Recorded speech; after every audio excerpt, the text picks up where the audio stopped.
A leader with a full calendar and a full kind of set of commitments for the whole year without time to anything could appear as someone that is very committed, right? They are involved in everything, they are involved in any kind of meetings, they are seeing everywhere. But is this really what is making the great leaders get results nowadays? Well, apparently not. We have a very interesting research to discuss on here from Barry O'Reilly. You can always find the sources in the description. But basically, the data that we see now in 2026 is saying that the most effective leaders are not trying to be in more things. Actually, they are choosing to be in fewer things and get involved in less things.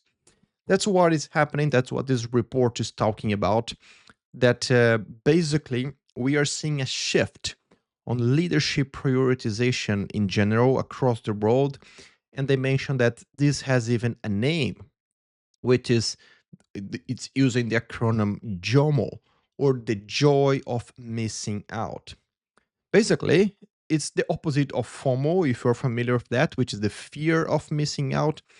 And in the FOMO case, you have basically this concern that it's so many things happening. You need to be involved in everything. You need to know about everything, and your time is limited. So you get involved in so many things that you don't have your energy, your focus on the right place and at the right time. But here, in the JOMO way, you have a joy of missing things because you understand that your energy, your attention span, everything is limited.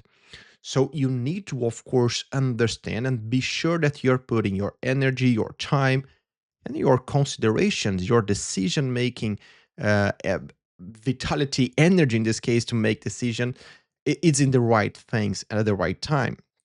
So for over or more than a decade or for the past few years, what we see is that the more you do and the more you're involved, the more relevant somehow you appear to be. But in the end, the results are showing that the leaders that get involved in less things and use their time to focus on the most important, the most crucial aspects of the work are the ones getting more results for themselves, for the company, for the business, and of course, for their teams.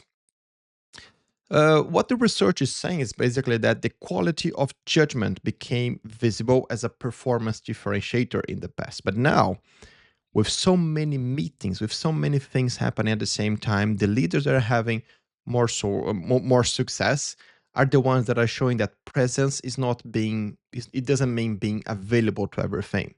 But those leaders who understood that is presence is about bringing your best judgment, your best energy, your attention to what generally needs it. Okay, so with that, the whole concept here, or the whole discussion, the whole consideration, thinking I want to bring to the table is when you are available with intention to something, your brain connects to that. And of course, we already discussed in other videos here, it's proved by science that your brain doesn't work with multitasking. You think you are good on that, you have this impression, but actually your brain was not developed to work in multitasking way. So when you focus, when your energy, your brain, your concentration are in the right place, you make better decisions.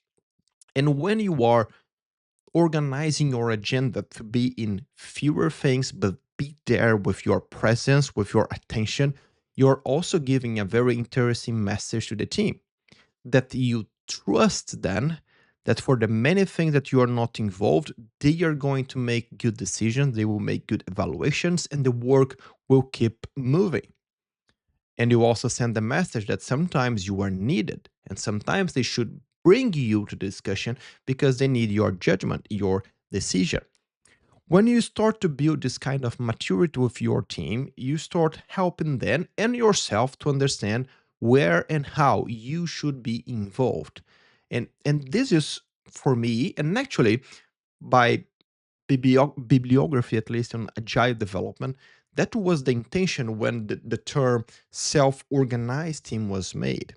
People made a lot of confusion about self-organized teams being a team without any kind of management, And I know there's a lot of polemics on this with different authors' perspective, but the idea of self management was always more about making the team, enabling the team to move with everything they can move by themselves, get the work done, get the quality approved, get something moving that doesn't require a decision making from senior leadership, but also understanding what are not the gates but the limits for those kind of decisions where they need to involve leadership for that.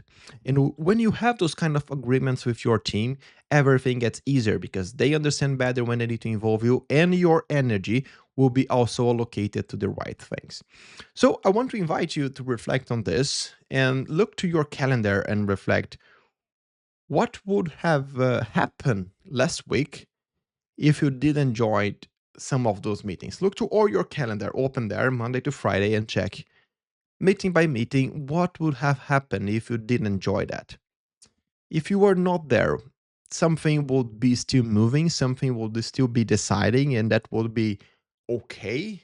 So start reflecting of those in the past so you can have a better judgment for the future to understand what and where you should be and why and what is expected from you.